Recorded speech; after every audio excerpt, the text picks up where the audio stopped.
Good morning प्यारे विद्यार्थियों, online class में आपका स्वागत है।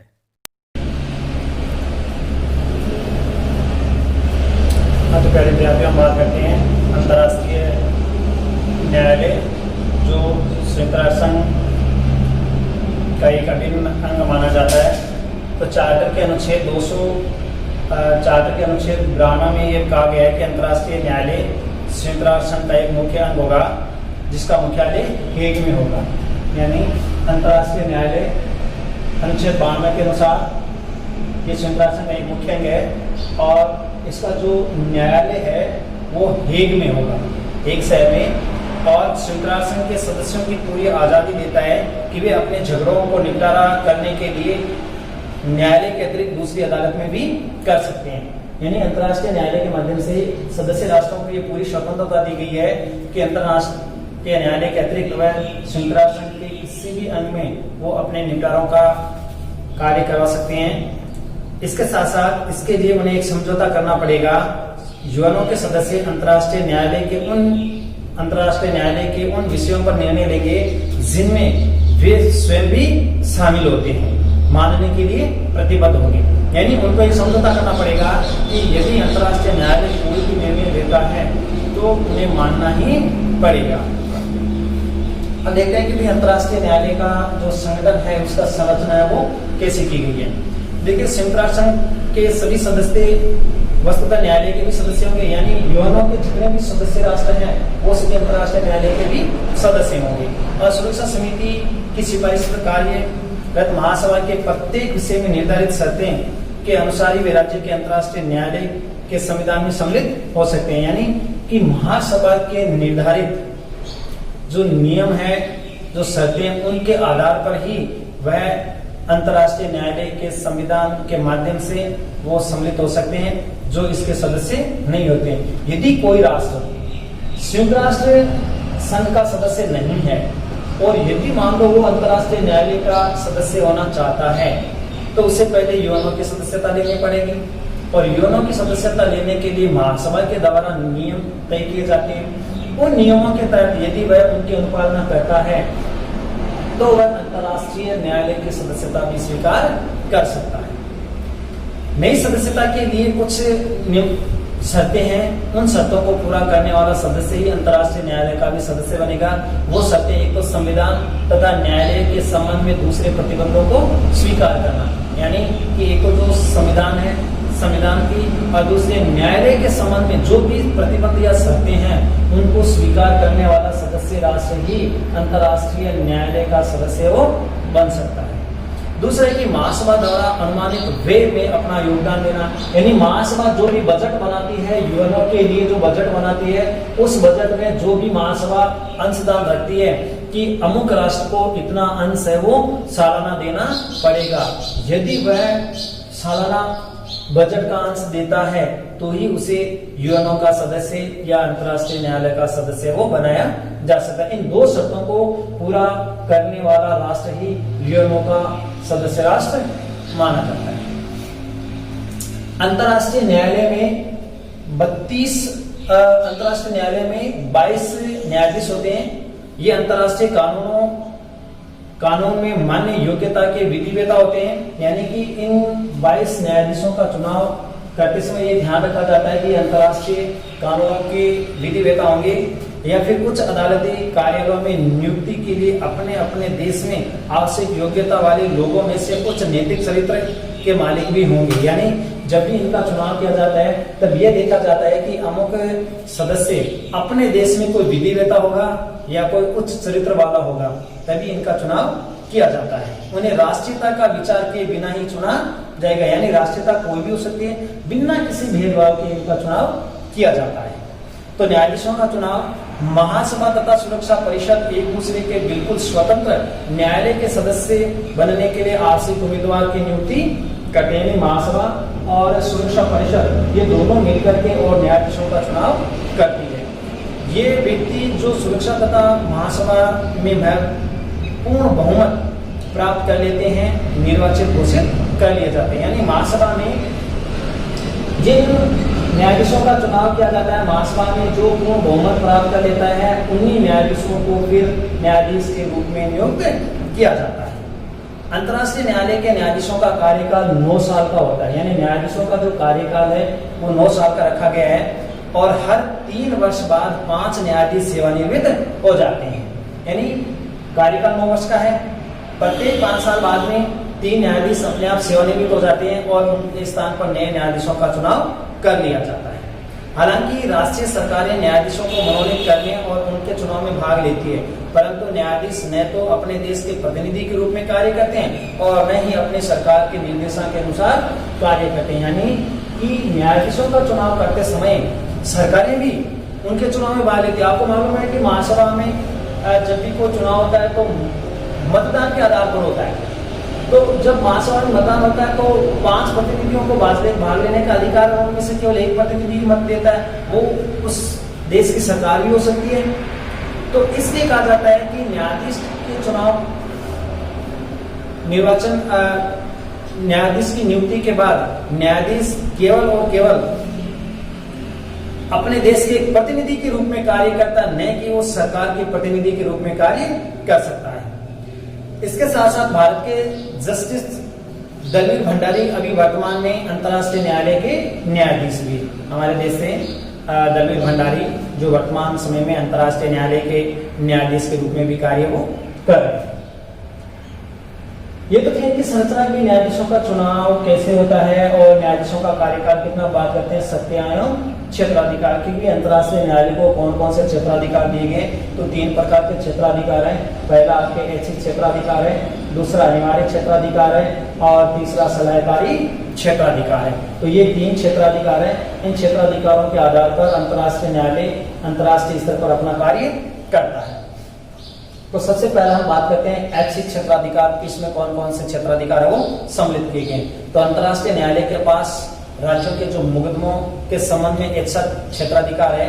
इसका अर्थ यह है कि ऐसे मुकदमे राज्य किसी समझौते के अंतर्गत इसमें लाते हैं और किसी भी राज्य पर यह प्रतिबंध नहीं है कि वह अपने मुकदमे इसी न्यायालय में लेकर के, यानी ये ऐच्छिक क्षेत्राधिकार है। किसी भी राष्ट्र का ऐच्छिक मामला है कि वो अपना मामला अंतर्राष्ट्रीय न्यायालय में ले जाए या न ले जाए, ये उसके स्वयं पर निर्भर करता है।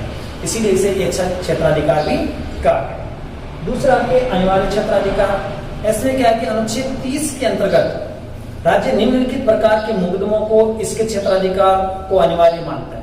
कैसे कि एक संधि की व्याख्या, यदि मान लो 2 देशों के बीच में संधि हुई है तो वो अंतर्राष्ट्रीय संधि मानी जाती है और ये यूएनओ के चार्टर 30 के अंतर्गत इसका उल्लेख भी किया गया। यदि उन दोनों के बीच में किसी प्रकार का तनाव संघर्ष होता है तो इसका निर्णय अंतर्राष्ट्रीय न्यायालय ही करता है। दूसरा, जैसे अंतर्राष्ट्रीय कानून संबंधी प्रश्न है, यदि अंतर्राष्ट्रीय कानून संबंधी प्रश्न है तो इसका निर्णय भी अंतर्राष्ट्रीय न्यायालय ही करता है। कोई भी वास्तविकता जो स्थापित हो चुकी है अंतर्राष्ट्रीय दायित्व की शाखा बन जाती है। यदि मान लो कोई इसी प्रकार की परिस्थितियां हैं और वह अंतर्राष्ट्रीय स्तर की है तो ये अंतर्राष्ट्रीय दायित्व की मानी जाती है और उसका निर्णय अंतर्राष्ट्रीय न्यायालय ही करता है।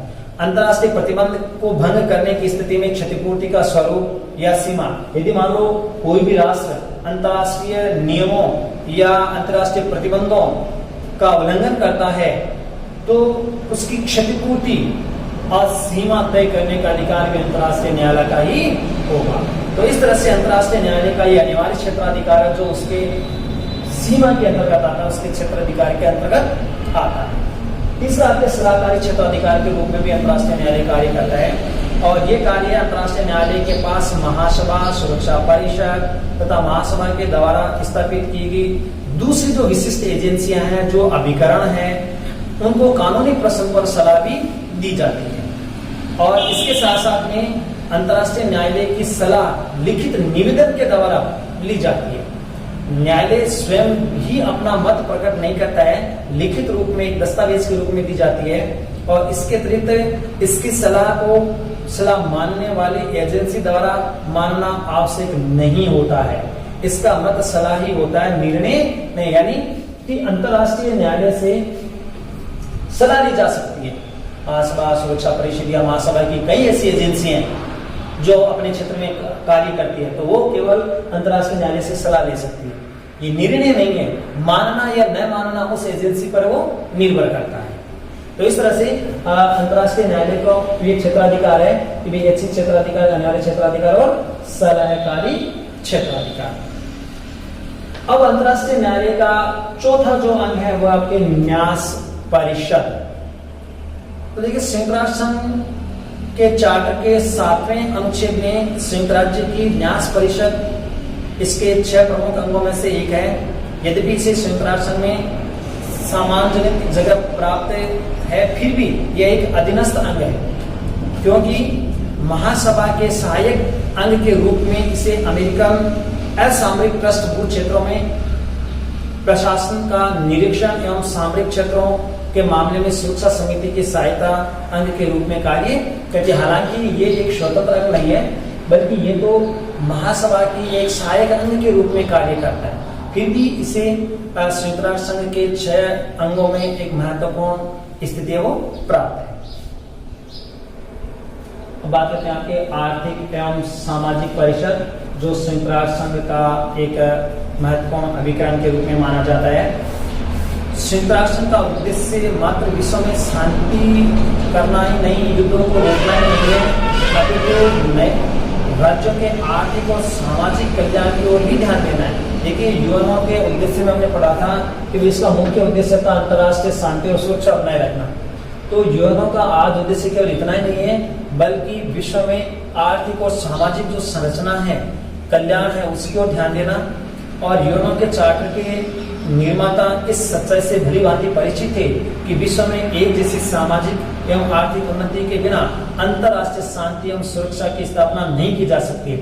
यानी जिसमें यूएनओ की स्थापना की गई थी, तो उसकी स्थापना करने वालों को भी इस बात का आकलन था कि यदि विश्व में एक जैसी आर्थिक और सामाजिक संरचना विकसित नहीं की गई, तो यूएनओ में पूरे विश्व में शांति एवं सुरक्षा बनाए रखना अपेक्षित ही होगा।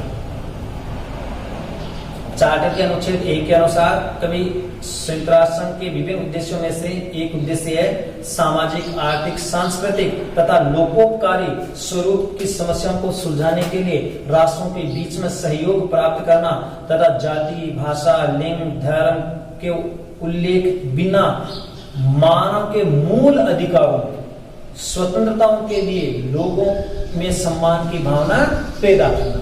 यह हमने पहले भी पढ़ दिया कि संयुक्त राष्ट्र संघ का एक प्रमुख उद्देश्य होगा आर्थिक, सामाजिक, सांस्कृतिक स्थिति को बनाए रखना।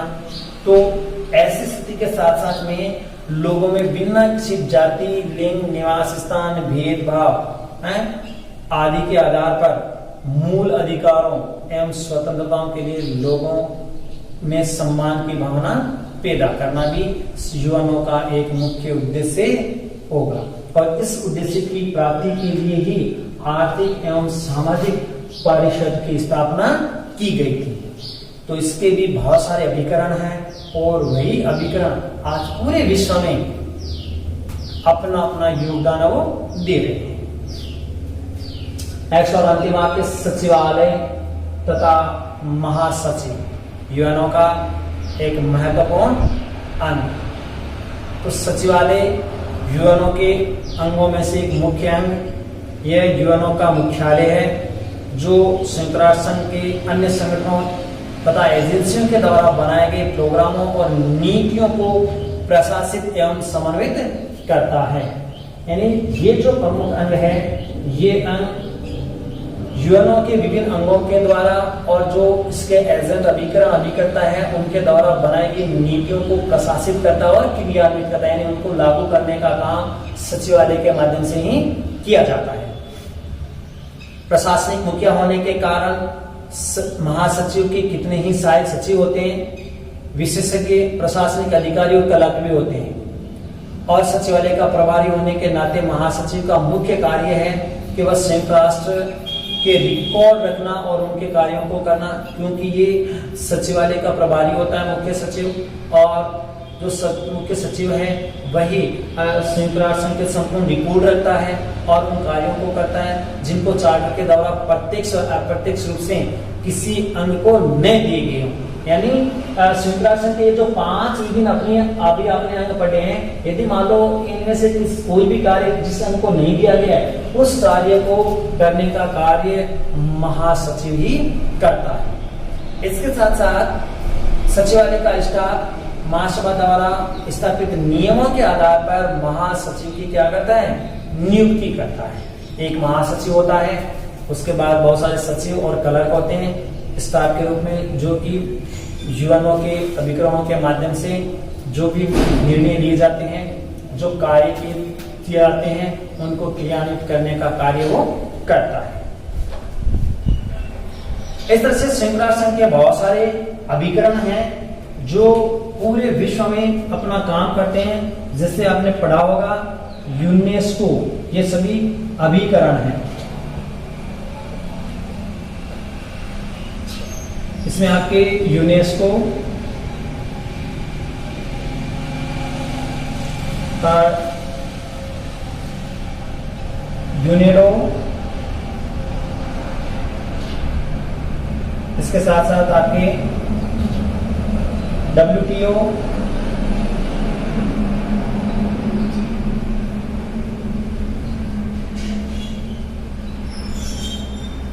है, UPU,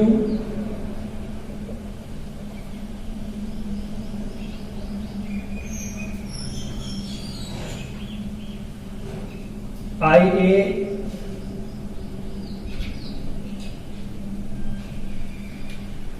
PA,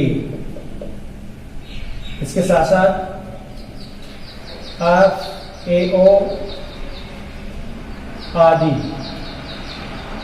दुनिया में लगभग यूएनओ के बहुत सारे अभिकरण हैं। ये अभिकरण अपने अपने कार्य और अपने अपने जो शक्तियां हैं, वो शक्तियों के माध्यम से यूएनओ का कार्य करते हैं और इसके कार्य को सचिवालय के माध्यम से क्रियान्वित किया जाता है। अब यदि हम बात करें कि भाई यूएनओ की मुख्य भूमिका क्या रही है, अंतर्राष्ट्रीय स्तर पर यूएनओ की क्या भूमिका रही है, कि क्या यूएनओ आज भी उतना ही प्रासंगिक है। हाँ, तो हम बात करते हैं संयुक्त राष्ट्र संघ की वर्तमान विश्व में क्या भूमिका रही है। तो देखो, विश्व शांति एवं सुरक्षा को बनाए रखने में आज की युग की सर्वोपरि आवश्यकता है। दूसरी विश्व युद्ध, जो कि पहले विश्व युद्ध से केवल 20 वर्ष के अंतराल में आरंभ हो गया था, की समाप्ति में सभी राज्यों ने विश्व शांति एवं सुरक्षा के लिए अंतर्राष्ट्रीय संगठन की स्थापना को एक आवश्यकता एवं उत्तम उपक्रम मानकर 24 अक्टूबर 1945 को संयुक्त राष्ट्र संघ की स्थापना की।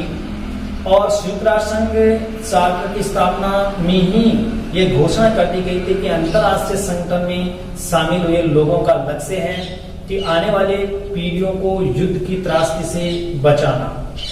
इस चार्टर में संयुक्त राष्ट्र संघ के सामने अंतर्राष्ट्रीय संबंधों में शांति एवं सुरक्षा को बनाए रखने की प्राथमिकता दी गई, युद्ध को गैर कानूनी क्रिया बतलाया गया तथा युद्ध को रोकने के लिए यूएनओ को निशस्त्रीकरण की प्राप्ति, उपनिवेशवाद की समाप्ति, विभिन्न राष्ट्रों में शांतिपूर्ण सहअस्तित्व तथा सहयोग के उत्तरदायित्व भी सौंपे गए। यानी कि यूएनओ को अंतर्राष्ट्रीय स्तर पर निरस्त्रीकरण, युद्ध को समाप्त करने का, साथ में राष्ट्रों में आपसी संबंध विकसित करने का, एक दूसरे के सहयोग एवं मदद विकसित करने का कार्य भी सौंपा गया।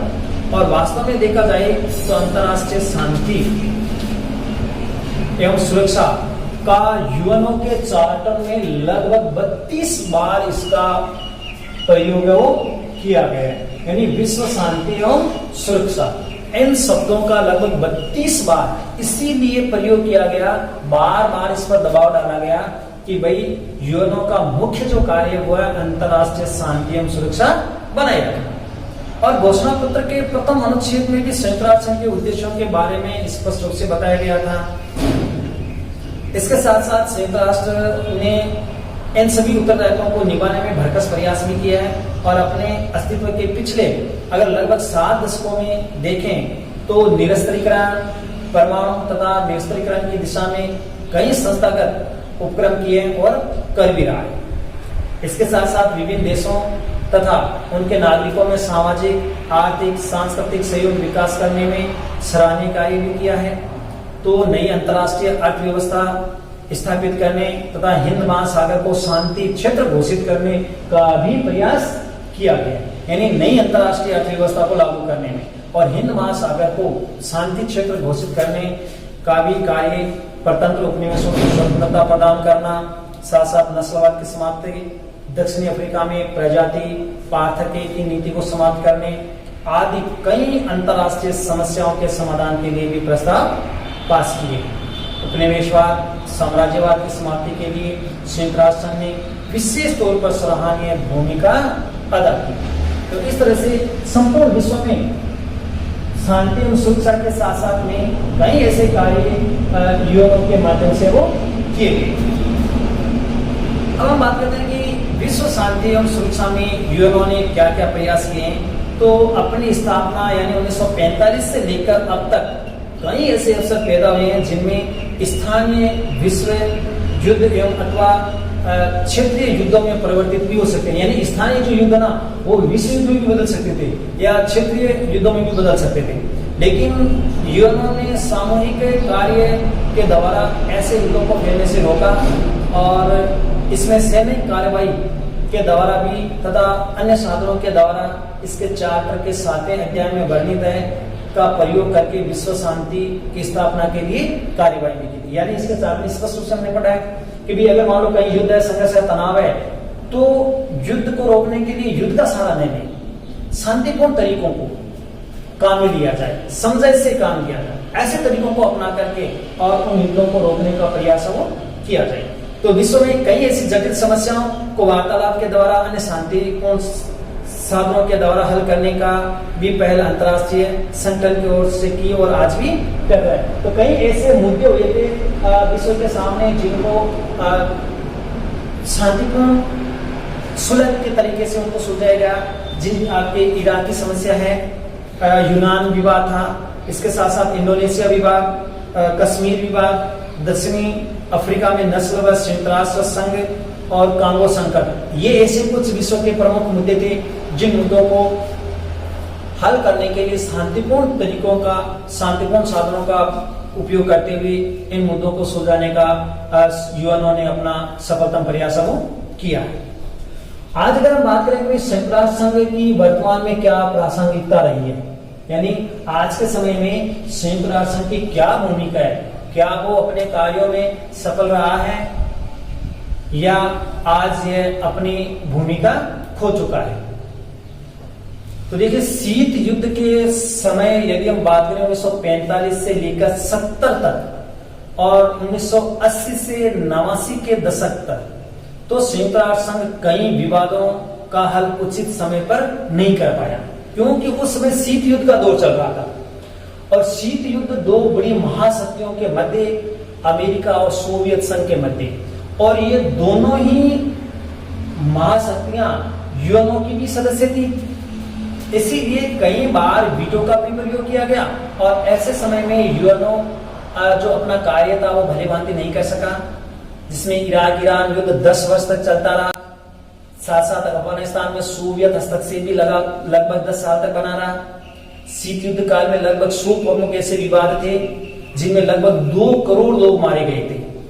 और सुरक्षा, संयुक्त राष्ट्र की सुरक्षा परिषद ने 279 बार स्थायी सदस्यों ने वीटो शक्ति का प्रयोग करके संयुक्त राष्ट्र के कार्य को रोका, यानी लगभग 280 बार वीटो पावर का प्रयोग किया गया। और ऐसे में संयुक्त राष्ट्र की सुरक्षा परिषद ने संयुक्त राष्ट्र के कार्यों को रोकने का प्रयास किया गया। तो शीत युद्ध के समय में यूएनओ ने अपने लगभग जो प्रमुखता थी, जो दायित्व था, वो दायित्व नहीं निभा पाया। आजकल भी यूएन, संयुक्त राज्य अमेरिका यूएनओ पर शीत युद्ध की समाप्ति, सोवियत संघ का विघटन, यूरोप के कुछ देशों में अस्थिरता, खाड़ी युद्ध में सफलता के बाद सुदृढ़ राष्ट्रों को संयुक्त राष्ट्र संघ व्यवस्था को संयुक्त रूप से संचालित करने में सहयोग करना चाहिए। अब शीत युद्ध नहीं रहा है, इसके साथ साथ एक बड़ी महाशक्ति का विघटन हो चुका है। इसके साथ साथ नए कुछ राष्ट्रों में, यूरोप के राष्ट्रों में अस्थिरता बनी हुई है। इसके साथ खाड़ी युद्ध की सफलता के बाद अब ऐसा लगता है कि इन सभी राष्ट्रों को मिलकर के और यूएनओ को अपना प्रमुख योगदान देना चाहिए। लेकिन इसके लिए सबसे बड़ी आवश्यकता है कि संयुक्त राष्ट्र संघ के सबसे शक्तिशाली एवं सुरक्षा परिषद का लोकतांत्रिकरण होना चाहिए। क्योंकि इसकी स्थापना से लेकर आज तक लगभग 70 साल से ज्यादा हो चुके हैं, फिर भी केवल 5 देश ही सुरक्षा परिषद में स्थायी रूप से जमे हुए हैं, जबकि वास्तव में ये अलोकतांत्रिक है। इसीलिए सुरक्षा परिषद का लोकतांत्रिकरण होना चाहिए। इसमें दुनिया भर के जो राष्ट्र वास्तव में अपनी योग्यता सिद्ध करते हैं उनको सुरक्षा परिषद में स्थायी सदस्यता दी जानी चाहिए। इसके साथ साथ विकेंद्रीकरण किया एवं शक्तिकरण किया जाए। यूएनओ आज 193 देशों का संगठन है, लेकिन इसकी सुरक्षा परिषद में विश्व के सभी महाद्वीपों एवं प्रमुख शक्तियों को उचित प्रतिनिधित्व प्राप्त नहीं है, केवल कुछ एक राष्ट्रों को ही केवल प्रतिनिधित्व दिया गया। इस बात की परम आवश्यकता है कि इस संस्था की सदस्य संख्या में वृद्धि की जाए, जिसमें भारत, जापान, जर्मनी, ब्राजील को इस तरह सदस्यता दी जाए। और वास्तव में इस बात की आवश्यकता है कि यूएनओ परिषद की सदस्यता को 15 सदस्यों से बढ़ाकर के 25, कम से कम 25 अथवा 27 सदस्य अवश्य किया जाए, ताकि लगभग विश्व के भौगोलिक क्षेत्रों को उसमें उसका प्रतिनिधित्व मिल सके। और आज की अंतर्राष्ट्रीय व्यवस्था की यही एक स्वाभाविक आवश्यकता है। यदि पूरे विश्व का अंतर्राष्ट्रीयकरण करना है, लगभग पूरे विश्व की भौगोलिक परिस्थितियों को देखते हुए उसमें अगर लोकतांत्रिकरण करना है, तो सुरक्षा परिषद में 5 सदस्यों की बजाय कम से कम 25 अथवा 27 सदस्य संख्या बढ़ाई जानी चाहिए, ताकि लगभग विश्व के सदस्य राष्ट्रों को अपना प्रतिनिधित्व मिल सके, वो अपनी बात प्रमुखता से रख सकें और संयुक्त राष्ट्र को एक प्रभावशाली अंतरराष्ट्रीय मंच के रूप में विकसित कर सके।